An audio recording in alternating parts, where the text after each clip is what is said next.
لله رب العالمين والصلاة والسلام على رسوله الكريم وبعد. أعوذ بالله من الشيطان اللعين الرجيم من همزه ونفثه ونفخه. بسم الله الرحمن الرحيم. ألف لام ميم الله لا إله إلا هو الحي القيوم نزل عليك الكتاب بالحق مصدقا لما بين يديه وأنزل التوراة والإنجيل من قبل هدى للناس وأنزل الفرقان إن الذين كفروا بآيات الله لهم عذاب شديد والله عزيز ذو انتقام.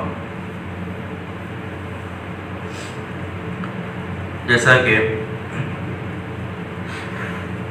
ہم نے کل سنا کہ سورہ بقرہ کی ابتدائی آخری آیاتوں کے اختتام کے ساتھ سورہ بقرہ ختم ہوئی. اس کے بعد سورہ آل عمران ہے. نبی کریم صلی اللہ علیہ وسلم کے مدینے میں قیام کے دوران سورہ آل عمران کی آیاتیں مختلف موقعوں پر نازل ہوئی.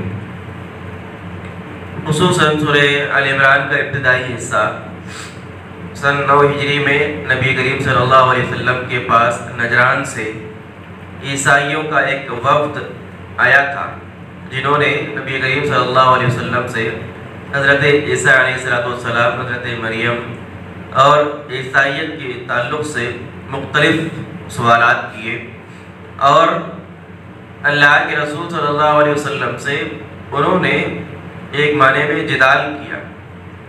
اسی لیے اللہ کے رسول صلی اللہ علیہ وسلم نے ان کو مباہلے کی بھی دعوت دی. لہٰذا ابتدائی 80 سے زیادہ آیتیں سورہ آل عمران کی اسی عیسائی وفد نجران کے بارے میں نبی اللہ کے رسول صلی اللہ رب العالمین نے نازل فرمائی. ابتدائی آیات الف لام میم سے شروعات ہوئی سورہ آل عمران کی. الف لام میم جیسا کہ اس سے پہلے بھی ہم نے سنا کہ یہ حروف مقطعات ہیں. الف لام میم یہ حروف مقطعات ہیں. ان کو اسی طریقے سے الگ الگ پڑھا جائے گا اور حروف مقطعات کے بارے میں صحیح موقف مفسرین کا یہی ہے کہ اس کے معنی سوائے اللہ رب العالمین کے کسی کو بھی نہیں معلوم. جیسے الف لام میم ہے، قاف ہے، نون ہے، کاف ہا یا عین صاد ہے، الف لام را ہے. مختلف صورتوں کی ابتدا اللہ رب العالمین نے اس قسم کے حروف مقطعات سے کی ہے. اس کا حقیقی معنی کیا ہے، اس کا مفہوم کیا ہے، اس کا مقصد کیا ہے، یہ اللہ رب العالمین ہی کو بہتر معلوم ہے.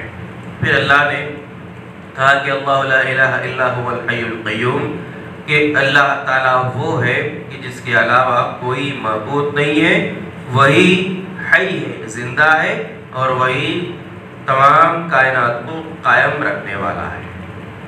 اللہ رب العالمین نے سورت کی ابتدائی اپنے تعارف سے فرمائی. اللہ رب العالمین کا تعارف اللہ کی مختلف صفات، اللہ کے مختلف اسماء کا اور اللہ رب العالمین کے مختلف قدرتوں کا اللہ نے ابتدائی آیت کے اندر تعارف کروایا کہ اللہ رب العالمین کی ذات وہ ہے کہ جس کے علاوہ کوئی معبود دنیا کے اندر موجود نہیں ہے. اللہ کے علاوہ کوئی معبود دنیا کے اندر عبادت کے لائق موجود نہیں ہے. اور یہ اللہ رب العالمین کی صفت کیا ہے؟ یہ اللہ کی صفت یہ ہے کہ یہ ہمیشہ سے زندہ ہے اور ہمیشہ زندہ رہے گا. حی اللہ رب العالمین کی بہت عظیم صفت ہے کہ وہ ازل سے ہے اور ابد تک رہے گا. نہ اس کی کوئی ابتدا ہے نہ کوئی اس کی انتہا ہے. اور القیوم اللہ رب العالمین کا ساری کائنات کو پالنے والا، ساری کائنات کی حفاظت کرنے والا ہے. یعنی کائنات کی پالنے میں، کائنات کو چلانے میں اللہ رب العالمین کسی کا بھی محتاج نہیں ہے. کائنات کے اندر اللہ رب العالمین کسی کا محتاج نہیں ہے کائنات کے کاروبار کو چلانے کے لیے. اللہ رب العالمین حی ہے اور اللہ رب العالمین قیوم اس کی ذات ہے.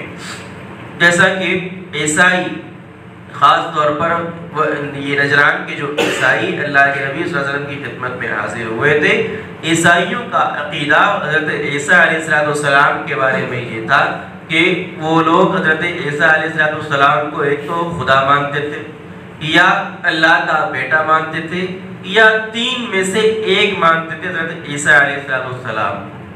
اللہ رب العالمین نے عیسائیوں کے ان بنیادی عقیدوں کو یہاں پر ختم کیا، ان پر رد اللہ رب العالمین نے کیا اور یہ بتلانا چاہا کہ معبود، الہ، رب، خدا، اللہ تعالیٰ وہ ہے جو اس کی صفت یہ ہونی چاہیے کہ وہ حی ہونا چاہیے، وہ ہمیشہ زندہ رہنا چاہیے اور قیوم ہونا چاہیے. اللہ رب العالمین یہ جو اوصاف سے متصف ذات ہوگی، حقیقی معنی میں وہی ہمارا معبود، وہی ہمارا خالق اور وہی ہمارا رب ہوگا.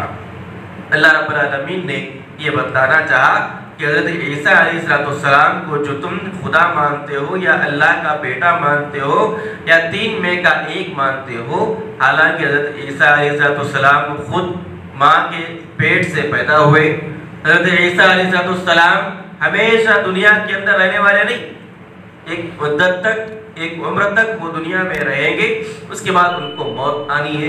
یا عیسائیوں کے عقیدے کے مطابق حضرت عیسیٰ علیہ السلام کو تو موت آ بھی گئی.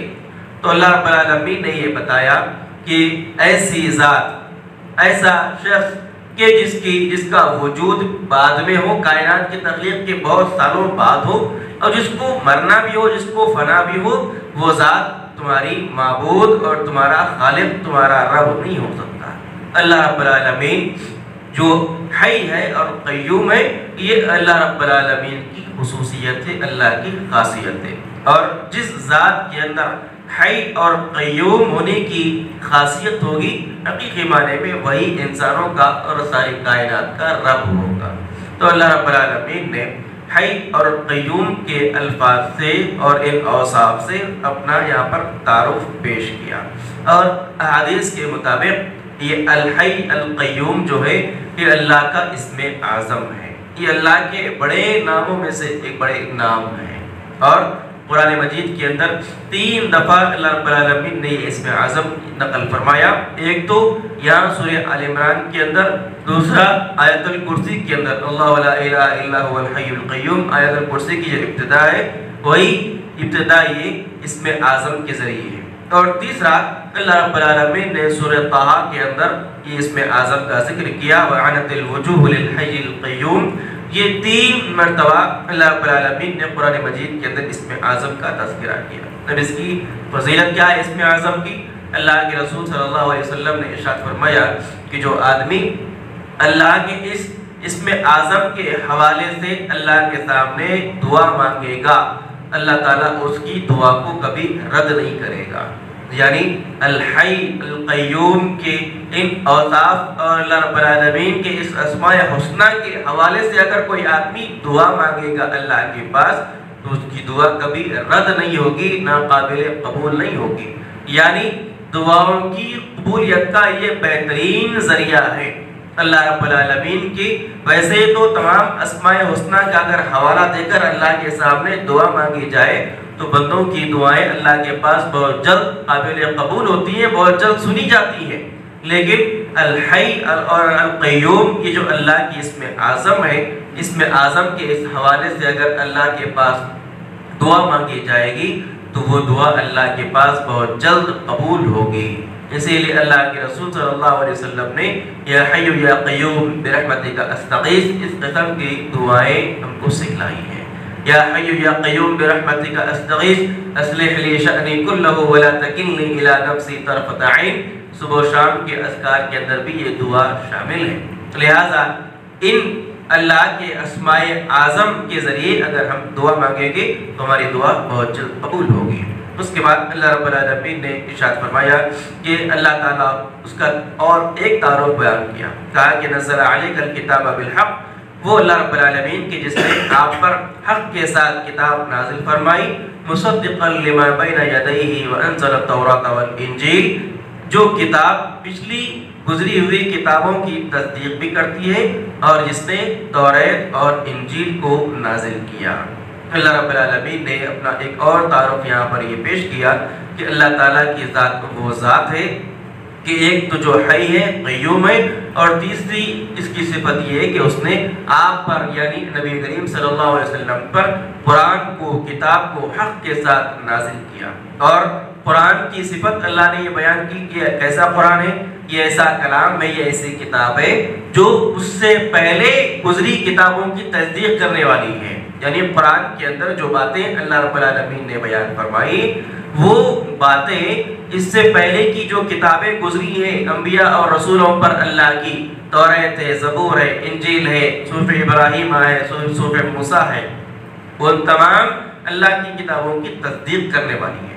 قرآن مجید کے اندر اللہ رب العالمین نے جو احکامات، جو باتیں نازل فرمائی، وہ پچھلی کتابوں کی بھی تصدیق کرتی ہیں۔ پھر اللہ نے کہا کہ وَأَنزَلَ التَّوْرَاةَ وَالْإِنجِيلَ، اور اللہ ہی ہے جس نے اس سے پہلے توریت بھی نازل کی اور انجیل بھی نازل کی۔ تو جو رب انجیل اور توریت کو نازل کرنے والا ہے، وہی رب قرآن مجید کو بھی نازل کرنے والا ہے۔ اور اگر قرآن مجید اللہ کا کلام نہیں ہوتا تو قرآن مجید اور پچھلی کتابوں کے درمیان اس قسم کی تصدیق والا معاملہ نہیں ہوتا۔ قرآن مجید اور پچھلی کتابوں کے درمیان بہت ساری اختلافی باتوں کو تم پاتے، یعنی بہت سارا اختلاف اور بہت سارے کانٹرڈکشن تم قرآن مجید اور پچھلی گزری ہوئی کتابوں کے درمیان پاتے اگر یہ قرآن اللہ کی جانب سے نہیں ہوتا۔ اب چونکہ قرآن اور اس سے پہلی کتابوں کے اندر جو باتیں ہیں وہ کامن ہیں، وہ سیم ہیں، ان باتوں کی تصدیق کرنے والا ہے قرآن مجید، تو اس بات کی نشانی، اس بات کی دلیل ہے کہ جس طریقے سے پچھلی کتابیں اللہ کی جانب سے نازل ہوئی، یہ قرآن مجید بھی اللہ ہی کی جانب سے نازل ہوا ہے۔ تو یہ قرآن کی منزل من اللہ ہونے کی دلیل اور اس کی نشانی بھی ہے۔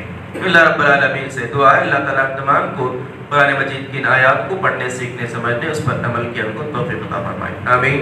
سبحانک اللہم و بحمدک، اشہد ان لا الہ الا انت، استغفرک و اتوب الیک۔